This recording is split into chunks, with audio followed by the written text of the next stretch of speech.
మకరం వారి కనుక చూసుకున్నట్లయితే రాశినాథుడు ఎవరైతే శని భగవానుడు ఉన్నాడో ఆయన 3వ స్థానంలో ఉంటూ కుజుడు యొక్క దృష్టిలో ఉంటున్నాడు. కాబట్టి ఇక్కడ శని భగవానుడు రాశినాథుడు అయినటువంటి శని భగవానుడు 3లో ఉన్నందుకు కాస్త ప్లేస్ చేంజ్ అనేటువంటిది ఇస్తుంది. కాకపోతే ఇక్కడ మనం మకరం వారికి ఏంటంటే కష్టే ఫలి అన్నట్టుగా కష్టాన్ని నమ్ముకుంటారు, ఎక్కువ కష్టపడుతూ ఉంటారు. అయితే ఈ 12లో ఉండే కుజుడు కానివ్వండి, 3లో ఉండే శని, 2లో ఉండే రాహు, 6వ స్థానంలో ఉండే గురువు ఇచ్చేటువంటి రిజల్ట్స్ ఏమిటి, ఎటువంటి విషయాల పట్ల మీరు జాగ్రత్త వహించాలి, అలాగే మీరు ఏ దేవతా ఆరాధన చేసుకుంటే బాగుంటుంది, చిన్న చిన్న పరిహారాల ద్వారా మీరు ఏం చేసుకుంటే అమ్మవారు మిమ్మల్ని రక్షిస్తుంది అనేటువంటి అంశాలు చెప్తుంది. నేనైనప్పటికీ కూడా చెప్పిస్తుంది సాక్షాత్ లలిత అమ్మవారిగా భావిస్తూ, ప్రధానంగా ఇక్కడ గమనించినట్లయితే ఈ కుజుడు 12లో ఉంటూ మీకు 3వ స్థానంలో శని ఉన్నాడు. కాబట్టి ఇక్కడ అన్నదమ్ముల విషయంలో, ఇన్వెస్ట్మెంట్స్ చేసే విషయంలో, విదేశాలకి వెళ్ళాలా వద్దా అని సంశయిస్తూ అసలు ఇప్పుడు వెళ్ళడం వల్ల నష్టం వస్తుందా ఏంటి అనుకునేటువంటి విషయాల్లో ప్రధానంగా మీరు జాగ్రత్త వహించాలి, గుర్తుపెట్టుకోండి. అలాగే అనవసరంగా జీవిత భాగస్వామికి, అంటే మీ యొక్క జీవిత భాగస్వామికి ఎవరితోనైనా చిన్న చిన్న డిస్ప్యూట్స్, గొడవలు జరిగేటువంటి ఛాన్సెస్ అధికంగా కనబడుతున్నాయి, గుర్తుపెట్టుకోండి. అలాగే మరొక విషయం ఏంటంటే ఇక్కడ గమనించినట్లయితే ఇక్కడ మీరు ఎప్పుడైనా సరే ఎవరితోనైనా కమ్యూనికేట్ చేసేటప్పుడు ఈ యొక్క విషయాల పట్ల కాస్త జాగ్రత్తగా ఉండాలి. మరియు అదేవిధంగా 2వ స్థానంలో రాహు యొక్క సంచారం జరుగుతుంది. కాబట్టి ఆ రాహు ఇచ్చే రిజల్ట్స్ ఏమిటి అని చెప్పి చూసుకున్నట్లయితే ప్రధానంగా ఇక్కడ రాహు 2లో ఉన్నందుకు ఆన్లైన్ రిలేటెడ్ మూలంగా కలిగేటువంటి ధనయోగాలు బలంగా చూపిస్తున్నారు. అలా ఆన్లైన్ అంటే మీరు ఎంతసేపు ఏదో ప్యాకాట్ అనో, బెట్టింగ్స్ అనో, లేనట్లయితే ఇంకోటి ఏదో క్రికెట్ బెట్టింగ్స్ అనో, అలాంటివి మాత్రం దయచేసి అనుకోకండి. ఆన్లైన్లో ఏదైనా సేల్స్ చేసేటువంటి విషయంలో ఏం అమ్ముతున్నాము, ఏం కొంటున్నాము, ఇటువంటి విషయాల పట్ల మీకు అవగాహన ఉన్నట్లయితే ఏదైనా ఒక వస్తువు అమ్మడం లేదా ఒక సర్వీసెస్ ఇవ్వడం, ఇటువంటి వాటి మూలంగా బాగుంటుంది. ముఖ్యంగా నవగ్రహాలలో శని, రాహు, గురు, కుజ గ్రహాల దగ్గర దీపారాధన చేయండి, అన్ని విధాలా మీకు బాగుంటుంది.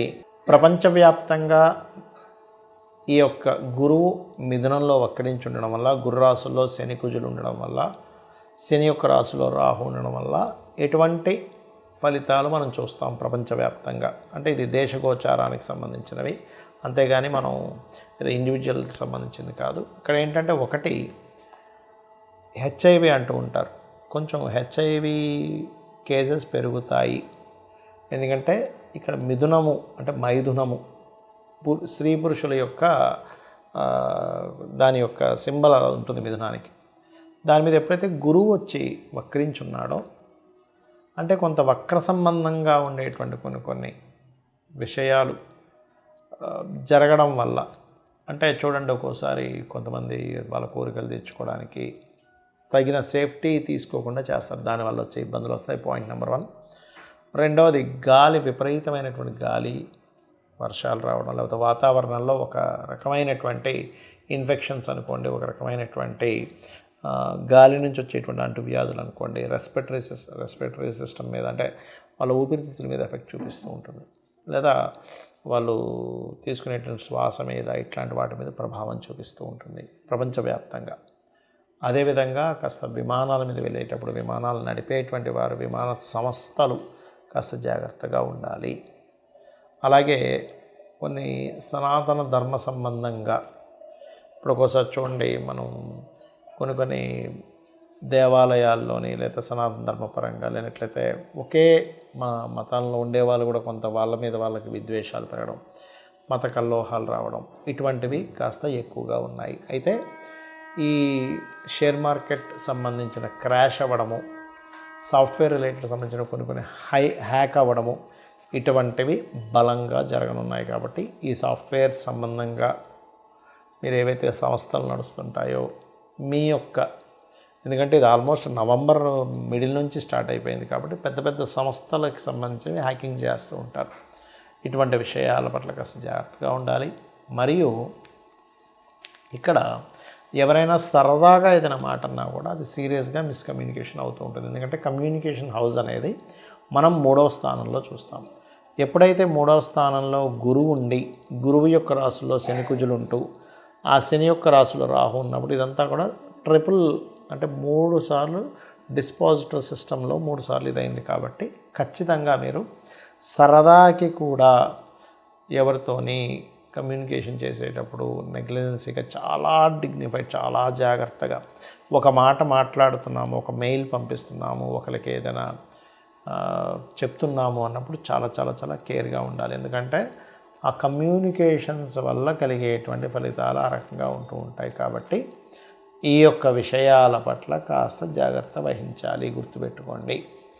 ఇక మీరు మరి ఇటువంటి ఫలితాలు జరుగుతున్నాయి కదా, బయటికి వెళ్ళాలంటే భయం వేస్తుంది, ఏమిటిది అని అనుకుంటే మీ యొక్క ఇష్టదైవాన్ని మనస్ఫూర్తిగా మీరు మనసులో తలుచుకొని ఇంటి నుంచి బయలుదేరండి. Point number 1. మీకు దగ్గరలో ఆలయాల్లో ఏవైనా చండీ పారాయణము హోమాలు జరుగుతున్నప్పుడు అటెండ్ అవ్వండి. దీని ద్వారా చాలా మటుకు దోషాలు పోతాయి. మీరు అక్కడ ధనం కట్టాల్సిన అవసరం లేదు. ధనం లేని వాళ్ళు మామూలుగా అక్కడ కూర్చున్న 25% అంటే ఆ యొక్క క్రతువులో 25% మీకు ఫలితం వస్తుందని శాస్త్రాలు చెప్తున్నాయి.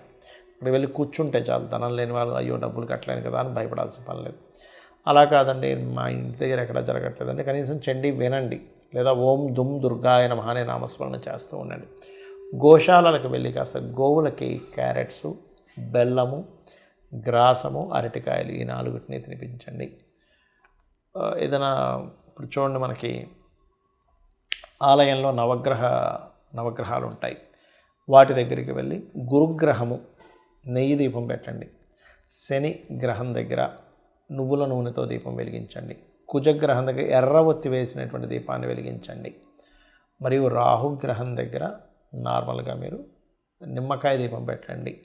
దీనివల్ల ఏమవుతుందంటే మీకు జన్మజాతకంలో ఏదైతే గ్రహస్థితి, ఇక్కడ ఒక ముఖ్యమైన విషయం ఏంటంటే మీకు నేను ఇప్పటివరకు ఏవైతే మీ యొక్క రాశిని బట్టి మీ లగ్నాన్ని బట్టి ఏదైతే జాగ్రత్తలు చెప్పానో ఆ పర్టికులర్ హౌజెస్ కనుక బాగుంటే ఈ గోచార ఫలితం పెద్ద ఎఫెక్ట్ ఇవ్వదు, గుర్తుపెట్టుకోండి.